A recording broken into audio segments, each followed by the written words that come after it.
Well, good morning, everyone. I am Krista Harmon. I'm one of the career readiness consultants at the Kent Intermediate School District, and we're so excited to have you here this morning for a career chat. And we welcome our guest, Meaghan Tieri from the Helen DeVos Children's Hospital. She is a nurse educator currently and has a wonderful background as a neonatal nurse as well. So we're looking forward to covering a couple topics with her. So welcome. Meaghan, we're so glad you're here today.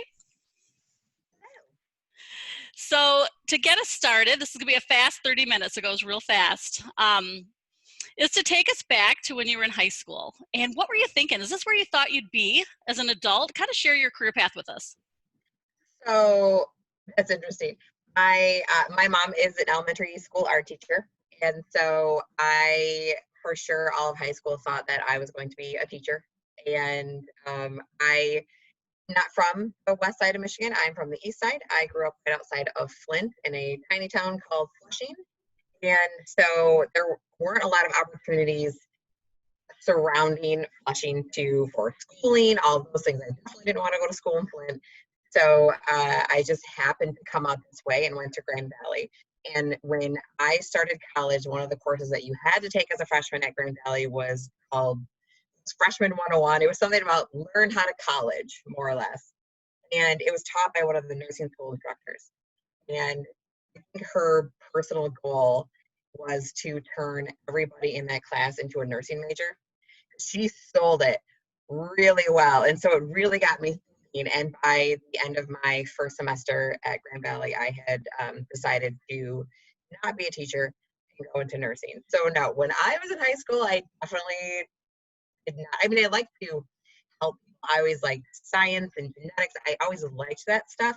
I just thought somewhere along the lines I'd be a science teacher or something, not a nurse, and definitely not a nurse of teeny tiny babies. Well, what I love about that introduction, Meaghan, is that you can be a teacher, have a teacher's heart, and be a nurse. And now your current role as a nurse educator is bringing the two together. So I love that. So Irony. so tell us what a nurse educator is all about. And then we're going to, I know some of the students are interested in the neonatal nursing side too. So we'll talk about both, but tell us what a nurse educator is. Yeah, so a nurse educator, so we are all nurses. So I am a registered nurse. I have a 4-year degree, a bachelor's degree. So we want to have nurse educators, usually are nurses with a little bit of experience, at least that's fine. Really what I do in my job here is I partner with both my unit here, which is the NICU, but I also partner with DeVos Children's Hospital and Spectrum Health to kind of help facilitate, we call it nursing practice and development. So when new evidence comes up, there's new research coming out, and my neonatal physicians or our nurse practitioners, they want to change the way we take care of babies. They lean on, as somebody worked with very closely, she's a clinical nurse specialist. She's in charge of the research part of it. I'm kind of in charge of the implementation part of it. So she will come up with it and we will sit together and she says, this is what we need to do. We need to change the way we're doing this. How do we best do that and deliver that to the nurses? Because as you guys know, there's email, there's online forum, there's just read this and you're all done. Or they're sitting in a class, let's get our hands on it, let's do some simulation things. There's a lot of different ways to do that. And so I've done that for my unit here. And I also have done it for Spectrum Health in general. So there's a lot of things that go along behind that. I had to take a class on how to learn to write test questions, which was the worst class of my whole life. But a lot that goes into that. And on top of that, for my own personal unit here at Children's Hospital, I also oversee orientation. So my new nurses or techs or secretaries coming in, we line up the orientation process and meet with them to see if they're achieving the goals we've set out for them, if they're ready to practice on their own, if any kind of trouble comes up. We sit down and really talk through that. And my partner Denise and I are very involved in wanting to make sure everybody feels really ready and really welcome here at Spectrum Health. And so it is a lot of, ask how is this task going? Are you meeting all your goals? But also, how are you feeling? How does it feel to go from student professional person or from student to a nurse tech, and the expectations are so much different. So we really try to mentor people through that transition as well.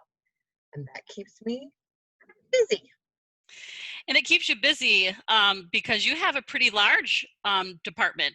help the young people understand how Helen DeVos is a bit different than some of the other hospitals around the country, really nationally. Yeah. How are you guys different?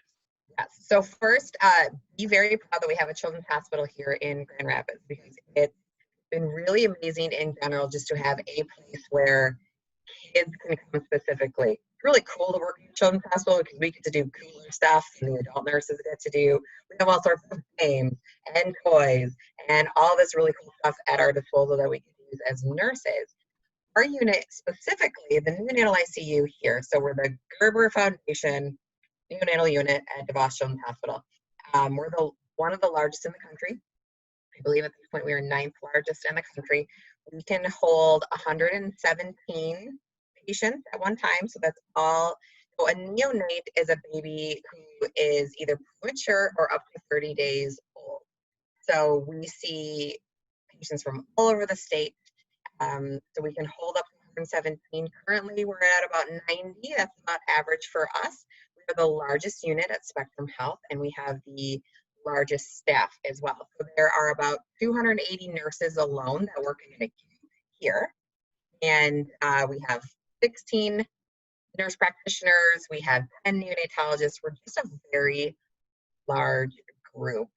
We see a ton of different patients. And I'm very proud of my large unit. But yeah, we could be our own hospital if we really want.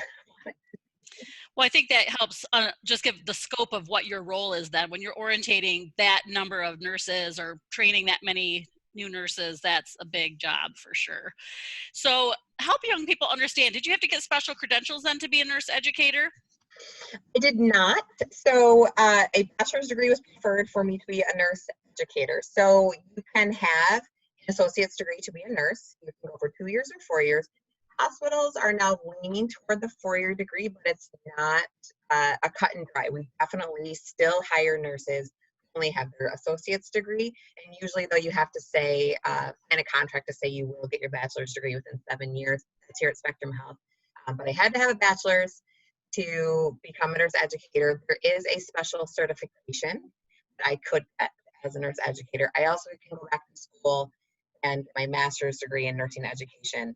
I dabbled in one semester of grad school, and I have little kids, and that wasn't the best fit for me at the time, so I have aspirations to go back at some juncture. But just a little more orientation on how to take my brain out of taking care of patients all the time and take that step back and see it kind of with different eyeballs. Yeah, I think that's important for young people to know, because I don't know if a lot of them realize that they can get a nursing degree in 2 years, but the 4 years preferred.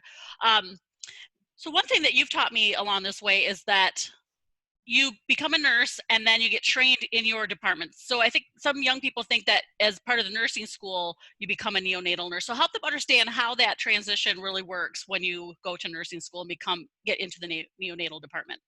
Sure. So I will start and say that any of the nursing schools in the Grand Rapids or West Michigan area are great. Anywhere from CC to Calvin, everybody really turns out fantastic RNs. So if you don't have to necessarily look for what is the best nursing school, because in my opinion, I get new nurses from all over. And just because you went to this really expensive, amazing private school, or you went to community college, it's all about how you learn and what kind of a nurse you want to be. We don't really look at when we hire, oh, we really want some U of M grads. We really prefer this over that. Some of the best nurses I know only have 2-year degrees. So and myself personally, my mantra for nursing school was C equals RN. If I could just, tests were really hard for me. So, that being said, the nursing schools are great, but what nursing school does is it prepares you, gives you all that base foundation of how to assess patients, how to look at them from head to toe and kind of understand basic stuff of what's going on inside their body. And it gives you some skills of how to do sterile procedure, get to go on the floors, and basically you get this nice foundation. And through clinicals, you kind of get a feel for, usually I say you decide at the end of nursing school if you like adult kids. It's usually one or the two. You at least kind of have an idea of where you want to go. And then once you come, so I get new grads coming in. We've hired into the neonatal unit, and then I teach them how to be a neonatal nurse. What's different, what they've learned in nursing school that they can now apply and change a little bit to be a neo nurse, because there are units that you can go right from nursing school and take all of that knowledge and apply it 100%. It's usually your multi type. I just had to have a procedure done and I'm hanging out. You can walk right into that. And there are a lot of units though that take extra specialties. So even we have adult ICUs, there's neurological floors, there's all sorts of things. And the beauty of nursing is that the world is your oyster. You can do so much with a nursing degree, things that you wouldn't even think. And I know people who have taken their nursing degree and created their own jobs. And so it's really, really universal. Doesn't mean you have to work in a hospital. Doesn't mean you have to work nights and weekends and holidays and all of those things. You are if you're going to work in a hospital, but there's so many different things you can do as a nurse, which is awesome. Yeah, that's definitely one thing I've learned in this role over the years is nursing is pretty sweet that way. I mean, it's this degree that can take you so many places, whether it's a travel nurse or working, like you say, in a office that does laparoscopic something that was just a 9 to 5 kind of schedule, weekends off. I mean, it's just really anything and everything. So I know that young people are probably interested in what your day-to-day is. And if you could take us back to when you were a neonatal nurse and then also talk about your day-to-day. But what is it like being a neonatal nurse? And to talk about your special baby unit too, as part of that probably, right? Yes. So I have props too, so I'll bust those out as we go. So here in the neonatal ICU, because we're so large, so we said like today we have 90 patients. So we typically have around 40 to 45 nurses per shift. Here at Spectrum Health, we have 12-hour shifts typically. There aren't many 8-hour shift jobs anymore. You either work 7 in the morning to 7 at night, or 7 at night, 7 in the morning. And I will tell you, if you are going into nursing and you decided to work in a hospital, you will work the night shift for a little while. And then once you build up seniority, you've been working here long enough, they start opening up positions, and then you can come to the day shift. So put that in the back of your head. You're going to have to be a night owl for a while. Typically you come in, you get report, and you kind of go and see where your patients are. So our nursing units, our neonatal unit, we have babies of gestation from about 23 weeks all the way to term newborn, the big one. So if you think about that in perspective of, you go to find out the gender of your baby at 20 weeks, so roughly halfway through a pregnancy, and then 3 weeks after that, you have your baby. So we can have patients anywhere from 1 pound all the way to, the big 8-9 pounders, or even if somewhere in our, we call them our regional spaces. So these are delivering hospitals that aren't a part of the Grand Rapids area. So places, Zealand, Rapids, they don't necessarily have the kind of care that we can do. So if a baby is born at one of those outlying hospitals and is sick, we also bring them here.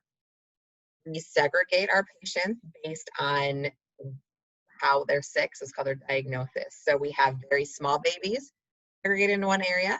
We have babies that have cardiac defects in another area. We have babies that are just a little bit premature and trying to learn how to eat and grow, and they're in another area. So our nurses actually are specialized within kind of those 3 areas. And so they've gotten specialized training for cardiac disorders, or our small baby unit that Krista had mentioned, which is a pride and joy.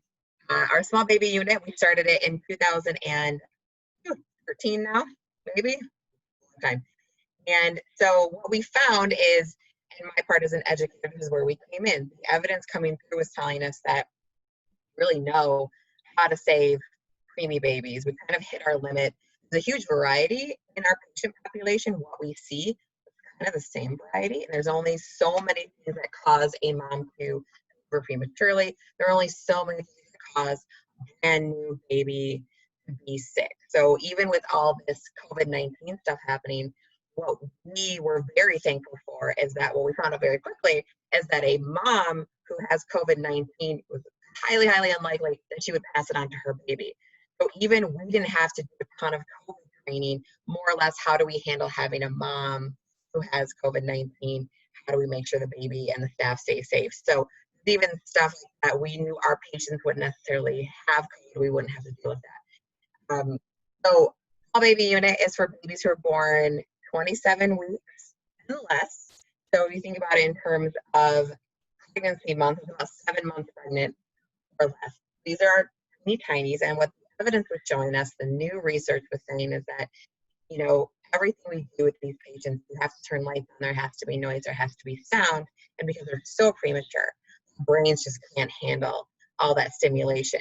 So if you've ever heard of fight or flight, when you're stressed out and you're in fight or flight, eventually when the danger is gone, you can come back down and relax. Well, preemie babies, especially the really tiny ones, don't ever get that relaxation because everything is extra stimulating for them: noise, sound, smell.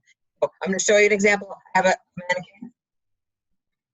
This is about the size of a 23-week baby. So teeny tiny. I mean, I can hold it in one hand if I want to. It's a very realistic size of a baby. So if you think of this tiny, tiny baby with tiny brain, we just had to do it differently. Our small baby unit is dark, it's quiet. We have one person who's doing the care and the other person is tucking them in and making them feel safe. That was what our evidence showed us. So we had to do a lot of changing of our culture to comply with what we were seeing as new evidence coming through. Our cardiac patients, the same thing. Now we have a cardiac ICU for pediatric patients. So they start in our unit, we grow them big, and then they'll have their cardiac surgery, their heart surgery, and they go to the pediatric ICU critical care cardiac center. So depends on where you're specialized in a little bit as an educator, and that can ebb and flow. You can kind of pick and choose a little bit, which is nice. And you get report, and then you have 12 hours to take care of that patient and whatever their goal is for that day, which is always interesting because I went to the hospital, we get to determine some of our own goals, and they'll ask us, what do you want to do today? You want to get out of bed today? You can ask babies those. So it's a lot of watching and interpreting. A lot of it's feeding because preemies are terrible at eating. A lot of it is just getting them ready to go home with their parents, taking their parents and showing them how preemies are different. We always joke that they don't have a lot of endurance preemies, so they're kind of wimpy. So it's a little bit harder to get them to eat and to grow, and there's a lot of really mindful things that we have to do as NICU nurses. And then depending on what's going on with your patient, how sick your patient is, you can have one if your patient's very, very sick. These teeny tiny babies always have one nurse to them so they can pay the utmost attention. And then we can have 3 to 4 patients that are just learning to grow. Typically, you have the support of other nurses in your area. You have support of nurse techs. We utilize our nurse techs pretty heavily here. And throughout the day, the physicians will come through. And if you're noticing things, you have medications to give. And you're just paying a lot of attention because our babies can get very sick very quickly. So it's constant vigilance. Vigilance? Yeah. Well, it does sound very intense for sure. And so are there certain personality traits that you've noticed about nurses in the NICU than maybe other departments? NICU nurses notoriously, which I have found universally, I do travel and go to other conferences, and I've spoken at conventions, and NICU nurses typically highly intelligent, want to do the right thing, but we have big old hearts that we wear on our sleeves. We will have managers that typically we grow our own managers out of our own staff, but every once in a while we'll have a manager come in. We have one of our managers right now is a male, which is really rare in NICU. We have 7 out of our 280 nurses are men. So he came from the adult ICU. He's our manager, and he's phenomenal. But he just, like, I've never seen someone crying. You guys are criers. We do. We just love, we love, we love. What's great about NICU nursing specifically is that you can get that variety. Myself personally, I love adrenaline. I would take a super sick patient any day. I was on the team that we will go pick up babies at outlying hospitals. We go via ambulance. We go via helicopter. I was one of those nurses. I was an adrenaline junkie, and I loved jumping in the helicopter and flying out and picking up other babies. That can wear on you after a while. So you can go and just rock babies and watch them grow and feed them, and that's really nice. Also, it's not as sad as people think it is here. We have our survivability rate is in the 90th percentile. So for the most part, babies who are born here go home. And it's having such a large unit, we see a fair amount of patients pass away, but percentage-wise, people always think all we do is rock babies. Oh, it must be nice to hold babies all day. Or they think it's the saddest place on the planet. And it's really not. It's a combination of we're the only unit in Spectrum Health where you get to see a person be born and you're with them from their first breath, and you get to kind of create this little person and send them out into the world. And it's really cool to see, and we just love our little babies. They're super cute. Super cute. It's so fun to see your passion, Meaghan, and that's something I've known about you. You're obviously passionate. If you were like that early professor at college, you would sell nursing to everyone you meet, I bet. And so this is your chance, right? We have some It's like personal goal. Turn everyone into a NICU nurse. Personal goal. Absolutely. So time is flying by. If the students have any questions, you guys, I encourage you to put them out there. What would you like the students to know about what they can do now to kind of help prepare themselves for this? Because a lot of them want to know, like, how do I get from here to there? So thinking about high school level, even college, what can they be doing to really beef up their experiences or resume to be marketable, to be hired in? I think if you can get a job anywhere where you have to deal with people and bosses on a regular basis, that really, really helps. Where we see our new nurses struggle, a lot of the times the ones that struggle the most are the ones who didn't have any issues in school. School was very easy. College was very easy studying wise. They didn't have to work because they were able to not work, which is amazing. It helps with studying. Then they get here, you have new expectations on you, and you have, especially if we're talking about pediatric patients, they come with parents who are worried. And so having to start having those conversations and saying, I think there might be something going on with my patient. How do I advocate and talk to a doctor, which can be a very scary thing, and how do I put my thoughts together and not be very intimidated by that? And if you have some experience with that early on, it just helps kind of develop a little bit of that trust on you of, okay, I've dealt with a little bit of an uncomfortable situation, or I know how to organize myself a little bit. Even knowing yourself a little bit and how you learn best, how you deal best with stress, can really help you, because we talk a lot about self-care when you come in as a new nurse, as to how do you take all this new learning and then you go home and sometimes you don't feel like you're doing a good job. And so being able to figure out how to come in and still be stressed out but still work and do a really good job is, yeah, it's important. And certainly students can do that through volunteering, just like you say, getting out there with the public, Yes. and just having some uncomfortable situations happen is going to prepare them. One of our students would love to know, how competitive is it to get into the neonatal department? Like, are there lots of nurses trying to get into those few spots that open up? Depends on the day. We here right now, and I say that for right now because by the time you guys are into nursing school and want to apply to jobs, I don't know exactly how we're going to do hiring, but right now we hire 3 to 4 times a year. We hire in groups. So we will hire 12 to 13 people at a time. So we have had times where we didn't fill all 12 or 13 positions. And there are some times where it was hard to get in. We have different avenues to get in. It's not terribly difficult to get into Spectrum Health as a nurse. So if you're looking at it and neonatal ICU is your love, and you were unable to secure a position, you can just get your foot in the door and you could train. We have 3 or 4 nurses now who came from other units who've always wanted to work here, just couldn't get in. So I'd say it's moderately competitive, but the volume that we do hire makes it a little bit easier to get in. Another one of my suggestions is, if you're really thinking about working in healthcare, getting into any kind of healthcare facility as an entry level would be helpful too. Our nurse tech positions, our unit secretary positions, you just have to have a high school degree to work and be over the age of 18. And we have a lot of our techs become nurses on our own floor, and we do give them a little bit of preferential treatment if we know they want to work here. And so that's another really, really great way to even just observe role you would want to be in. So I know some people talk to a physician assistant right? So you could watch those roles in action and say, ugh, maybe that one's not for me. Maybe pediatrics isn't for me. And that's a really good way to go about it too.